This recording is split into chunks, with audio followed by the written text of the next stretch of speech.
Right, get through, lock the hips, get to our side control. Sam's gonna swim his underhook. Boom, I'm gonna address that, block the head. I'm always moving my arms first. Okay, if my arms are still here and I try to sit through, he's gonna come up right on top. Okay, so I wanna address that underhook with the arms first. My goal is to stay above this elbow. And by above, I mean towards his hand. And we've talked about that before, about how if he gets an underhook, but I'm still closer to his hand than his shoulder, this underhook's kind of useless. We call it killing the underhook. I just put my weight on that, and now that underhook's still useless. Until he can get that elbow behind me, now it's useful. Now it can move me. But as long as I keep my weight on it, I can't do a lot with it. Makes sense? Yep, all he's doing is tiring out that shoulder. Tiring it? It's not a word. Okay? So that's what I'm doing here when I switch my arms. Is as he gets that elbow deep, I'm moving my arm so I'm down below his elbow again. Does that make sense?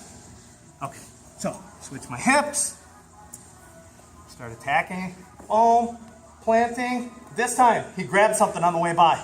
I didn't pay attention, right?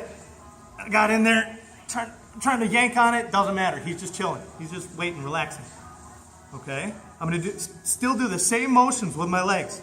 I'm gonna switch back to my side control, but this time, I'm gonna walk around his head.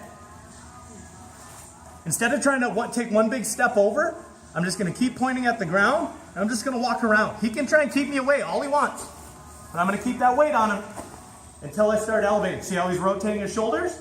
And then I suck my arms with my legs up. We get to our Tbag position. All right, rotate. So he can grip on all he wants right here. Okay? I'm going to hang out. Now, this is where we can get mean if we want to. I'm trying to be nice to him right now, but I can take that shin and just grind it right on his face. Yep, pinch his face to the ground. All right, and then I squeeze it there. And I can actually get almost a neck crank here by planting his shoulders and turning his neck. All right, neck cranks aren't always legal, so you got to be aware of the rules in the tournament you're in. Okay, or in practice, just because we don't want to hurt our friends. All right, other option. If I want to break this grip, I don't want to try and yank, right? He's got a grip on something. So just like when we break the grip with a gi, I want to peel his hand off of it. So I'm actually going to go away from him and up. See how his elbow is glued to my chest? I'm not using my arms to do this. I'm using my chest. Okay? So I'm using my whole body to turn. Elevate, tuck. See? Thumb behind his back.